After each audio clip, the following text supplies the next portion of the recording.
لە 16مین پێداچوونەوەی خێرای ئەمجارەی تاوەری تەندروستی سمارت باز لە ڕۆڕی لەیزەر دەکرێت لە نەشتەرگەریەکانی گورچی لەو میزەڕۆ بەتایبەت نەشتەرگەری لابردنی پرۆستات بە لەیزەر، گرەی شێرپەنجەی میزەڵدان بە لەیزەر، ڕۆڵی لەیزەر لە لابردنی بەردی گورچیلەدا بە نازۆر. هەروەها باز لە ماکەکانی لەیزەر دەکرێت لە هەمان بواردا.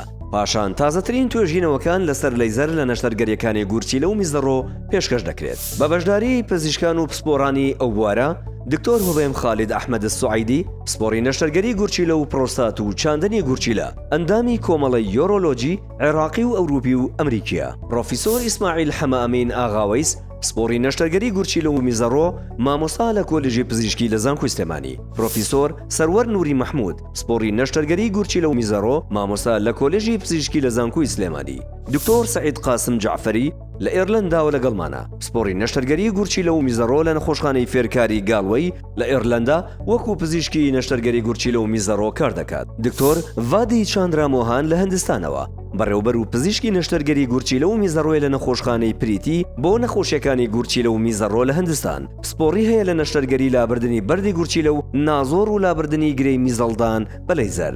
دکتۆر مارکۆ ڕابێر لە ئیتالیاوە پسپۆری نەشتەرگەری گورچیلە و میزەڕۆ لە مێتکلینکی ڕۆژهەڵاتی ناوڕاست لە دووبەی ئیمارات کار دەکات و پسپۆڕی وردی هەیە لە چارەسەری پرۆستات بە لەیزەر و نەشتەرگەری بە نازۆر. دکتۆر یادگار عەبدولجەبار شوانی لە شاری هەولێرەوە لەگەڵمانە، پزیشکی پسپۆری نەشتەرگەری گورچیلە و میزەڕۆیە لە نەخۆشخانەی فێرکاری هەولێر.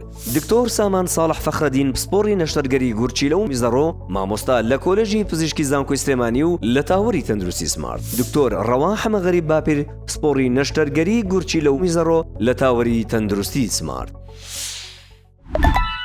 سمارت وەرچەرخانە.